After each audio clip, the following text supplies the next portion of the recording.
आर्य समाज के इस पावन व्याख्यान वेदी पर उपस्थित आर्य जगत के बहुत उच्च कोटि के विद्वान सन्यासी जो देश के कोने कोने में जाकर के वेद का प्रचार करते हैं, पूज्य स्वामी सच्चिदानंद जी, आर्य समाज के बहुत अच्छे विद्वान पुरोहित आदरणीय श्री करमवीर शास्त्री जी, मंच का बहुत अच्छा संचालन करने वाले और मेरे प्रति जिनका बड़ा स्नेह रहता है, आचार्य श्री प्रमोद योगार्थी जी, इस आर्य समाज के बड़े ही यशस्वी विद्वान आदरणीय श्री विश्वदेव सचदेवा जी, हमारे बहुत अच्छे साथी भाई सुरेंद्र आर्य जी, आप देख रहे हैं क्या गजब के ढोलक बजा रहे हैं त्रिकिट लगा करके। एक बार सुरेंद्र जी के लिए आप तालियों की गड़गड़ाहट से सुरेंद्र जी का सम्मान करें। बहुत अच्छे कलाकार हैं ये।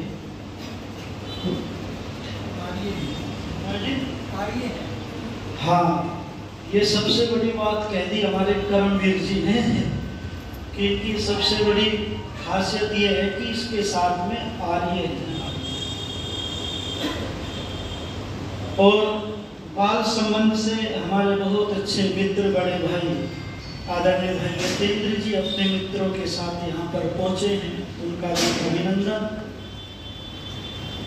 बहुत अच्छे याज्ञिक धर्मात्मा आदरणीय श्री अमिलाल आर्य जी, आदरणीय श्री सीताराम आर्य जी, और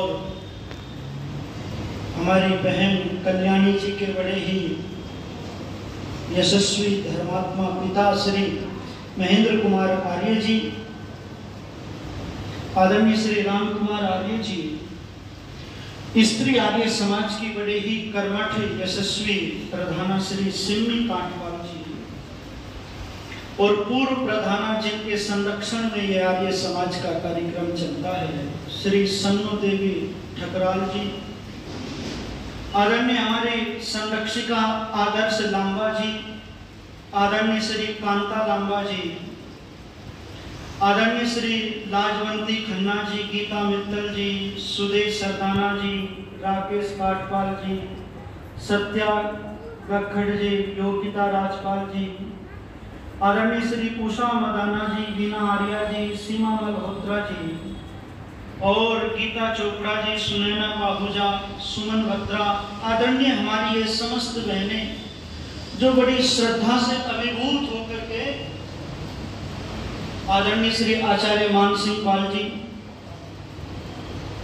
और बड़ी श्रद्धा से बड़ी तप से ये बहनें जो है कार्यक्रम करती हैं, बड़ी इनकी जो है बड़ा प्रेम इस आर्य समाज में है। समस्त माताएं बहनें, सम्मुख उपस्थित राष्ट्र के होनहार ब्रह्मचारीगण, उपस्थित धर्म प्रेमी बंधुओं, पवित्र आत्माओं, वेद के अंदर ईश्वर को निराकार कहकर के पुकारा गया है। वेद के अंदर परम पिता परमात्मा की कोई मूर्ति नहीं है, न तस्य प्रतिमा अस्ति यस्य न महत्यशः। वेद के अंदर परम पिता परमात्मा को एक ही माना गया है। वेद के अंदर परम पिता परमात्मा को सर्वोच्च माना गया है। परम पिता परमात्मा कभी भी अवतार बोलो नहीं। और यदि आप श्री राम श्री कृष्ण जी को उठा करके पढ़ेंगे वो हमारे आदर्श हैं, वो देवता हैं। उनके यदि जीवन चरित्र को उठा करके पढ़ेंगे, स्थान स्थान पर अपने आप को मनुष्य कह रहे हैं, अपने आप को भगवान का भक्त कह रहे हैं, ईश्वर की आराधना कर रहे हैं, वेद का मनोहर गान कर रहे हैं, यज्ञ कर रहे हैं। और कई बार जो है कर्मफल व्यवस्था पर भी वो चर्चा करते हैं। मैं निवेदन करने लगा हूं कि आज लोगों ने ईश्वर को ठीक प्रकार से जाना नहीं है, समझा नहीं है। ईश्वर को ये मान लिया कि वो अवतार लेता है, और यदि ईश्वर अवतार लेता है तो वेद की बात, वेद का सिद्धांत झूठ हो जाता है, कर्म बंध व्यवस्था टूट जाती है, और बहुत सारी जो है दिक्कतें आती हैं। और यदि अवतारवाद में फंसोगे तो इस अवतारवाद के कारण ही ये देश गुलाम हुआ है, इस अवतारवाद के कारण ही हमारी ईश्वर से दूरी हो गई है, इस अवतारवाद के कारण ही बहुत सारे लोग नास्तिक हो गए हैं, इस अवतारवाद के कारण ही हम गुलाम हुए हैं, बहुत सारी हानियां हुई है। मैं निवेदन करने लगा हूं, पर हमें समाज के ठेकेदारों ने हमको भ्रमित किया, समाज के ठेकेदारों ने हमको भटकाया, और गीत गाए गए। कैसे कैसे गीत गाए गए? कभी राम बन के, कभी श्याम बन के चले आना, प्रभु जी चले आना, ये गीत गाए गए। मेरी माताओं बहनों, परमात्मा नहीं तो राम बनता ना श्याम बनता है। जन्म और मृत्यु के बंधन से, गर्भ की धक्का बेल से वो ईश्वर दूर है। अकामो धीरा स्वयंभू रसेन तृप्ता। बहुत सारे मंत्र ऐसे हैं जिसमें ये कहा गया वो नस नाड़ियों से रहित है, सपरिएगा चुक्रमकाय प्रणम। बहुत सारे मंत्रों में ईश्वर को जन्म और मृत्यु के बंधन से दूर बतलाया गया है। राम रख जी ने पंक्तियां लिखी थी और बहनों से कहा था कि बहनों, इस गीत को भूल जाओ और इस गीत को याद कर लेना। यदि आप ईश्वर को ही जानना चाहती हो, उस ईश्वर को पहचानना चाहती हो, तो इस गीत पर चिंतन करना। नहीं राम बनता, नहीं श्याम बनता, जन्मों के बंधन से प्रभु दूर है, जन्मों के बंधन से प्रभु दूर है। नहीं राम बनता, नहीं श्याम बनता, जन्मों के बंधन से प्रभु दूर है, जन्मों के बंधन से प्रभु दूर है। नहीं राम बनता, नहीं श्याम बनता, जन्मों के बंधन से प्रभु दूर है, जन्मों के बंधन से प्रभु दूर है। कण कण में व्यापक है वो, कण कण में व्यापक है वो, तन मन में व्यापक है वो। जन्म पाता नहीं, आता जाता नहीं, सारी जग में ही वो भरपूर है, सारी सृष्टि में ही भरपूर है। नहीं राम बनता, नहीं श्याम बनता, जन्मों के बंधन से प्रभु दूर है, जन्मों के बंधन से प्रभु दूर है। वो तो सबका पिता और माता, वेद कहता है त्वम ही ना पिता वसो, त्वम माता शतक्रतो बहुविधा, त्वमेव माता च पिता त्वमेव। विचार करना इन मंत्रों को। वो तो सबका पिता और माता, प्रभु कैसे गर्भ में आता, प्रभु कैसे गर्भ में आता। वो तो सबका पिता और माता, रक्षा करता है वो, सबका भरता है वो, नाम उसका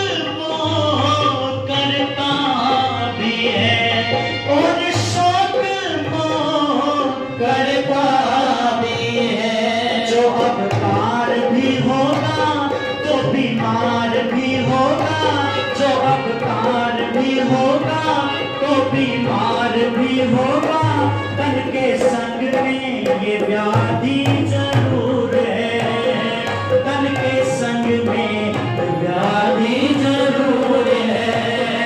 नहीं राम बनेगा, नहीं श्याम बनेगा, जन्मों के बंधन से प्रभु दूर है, जन्मों के बंधन से प्रभु दूर है, जन्मों के बंधन से प्रभु दूर है, जन्मों के बंधन से प्रभु दूर है।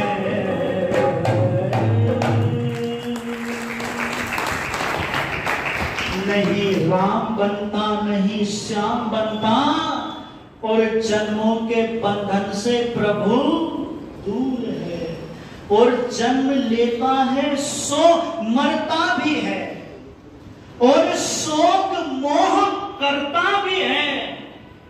जो अवतार भी होगा तो बीमार भी होगा, तन के संग में ये व्याधि जरूर है। श्री राम के जीवन को उठा करके पढ़ना, लक्ष्मण को शक्ति मारती रावण ने, और श्री राम रो रहे हैं, मोह कर रहे हैं, दुख प्रकट कर रहे हैं कि मैंने पूर्व जन्म में कोई बुरा कर्म किया था कि जिसके कारण मेरा भाई आज मेरे आगे जा रहा है। मोह कर रहे हैं, शोक प्रकट कर रहे हैं, पर ईश्वर के साथ में ऐसा कुछ नहीं है। मैं निवेदन करने लगा हूं, इस अवतारवाद में से ऊपर उठना पड़ेगा। ऋषिवर देवदानंद जी महाराज ने हमको समझाया था, ईश्वर की कसौटी दी थी, पहचान दी थी उस ईश्वर की। कभी वीर हकीकत राय के इतिहास को उठा करके पढ़ना। लेखक लिखता है कि जब वीर हकीकत राय की गर्दन काटी जा रही थी तो उस समय पर जो हिंदू समाज के लोग थे वो मंदिरों के अंदर परमात्मा से उनके विनाश की प्रार्थना कर रहे थे। यदि मंदिरों में ना जा करके यदि शस्त्र उठा करके उनसे मुकाबला करते तो वीर हकीकत राय का बलिदान ना होता। इस अवतारवाद से मैं कहने चला हूं, बहुत बहुत हानि हुई है, जिसकी चर्चा, जिसका टेलर पूज्य स्वामी जी महाराज ने भी थोड़ा सा दिया था। मैं निवेदन करने लगा हूं, ग्रंथों को उठा करके पढ़ना। खुली चुनौती देता है आर्य समाज के विद्वानों ने शास्त्रार्थ किए हैं कि ईश्वर कभी अवतारवाद में नहीं आता। ईश्वर कभी जो है जन्म और मृत्यु के बंधन से वो ईश्वर दूर है। हमने उस ईश्वर को जाना नहीं, उसको पहचाना नहीं है। किसी ने पंक्तियां लिखी थी कि मंदिर गए पत्थर पड़ा था, मंदिर गए तो पत्थर पड़ा था, मस्जिद गए खाली पड़ा था, चर्च गए सूली पर चढ़ा था, गिरजाघर गए तो ढका पड़ा था, मगर जब भीतर गए तो मालूम पड़ा वो अंग और संग खड़ा था, वो अंग और संग खड़ा था। जब भीतर गए वो तो अंदर से समझा रहा है हमें, हम समझना ना चाहे तो वो क्या करे। परम पिता परमात्मा से दूरी हो गई, वेद के मार्ग को छोड़ करके पाखंडियों के बताए हुए मार्ग को पकड़ लिया। एक लोटा जल सारी समस्याओं का हल, इस मार्ग को पकड़ लिया, इसलिए मलियामेट हो रहा है। कैसा है वो ईश्वर जिसको हम लोगों ने जाना नहीं है? कैसा है वो सखा, कैसा है वो गणेश, कैसा है वो शिव, कैसा है वो सच्चिदानंद ईश्वर जिसकी महिमा बड़ी अनंत है, जिसकी महिमा बड़ी महान है, जिसकी महिमा का गान करते करते ऋषि दयानंद नहीं थकते थे। बड़े बड़े ऋषि मुनि लोग जिसकी महिमा को बखान करते हुए नहीं थकते थे। आज हम लोगों ने उस ईश्वर को छोड़ दिया, उस ईश्वर को भूल गए, उस ईश्वर को छोड़ करके अनेक पाखंडियों को पूजने लग गए हम लोग। इस समय में कवि रत्न प्रकाश जी की वो पंक्तियां आपको सौंपना चाहता हूं कि जिसमें ईश्वर की महिमा का बखान है, जिसमें ईश्वर की पहचान है, जिसमें उसकी सत्ता का, उसकी व्यवस्था का पता चलता है। कवि रत्न प्रकाश जी ने इस गीत को लिखने में बड़ी मेहनत की है, साधना की गहराई में जाकर के गीत को पिरोया है। कई बार सुनाता हूं, आज भी सुनाऊंगा। सुनना, एक एक पंक्ति को ध्यान से सुनना। ईश्वर की महिमा का बड़ा जबरदस्त भजन मैं आपको सौंपता हूं कि कवि रत्न प्रकाश जी ने इस गीत को बड़े गहराई में जाकर के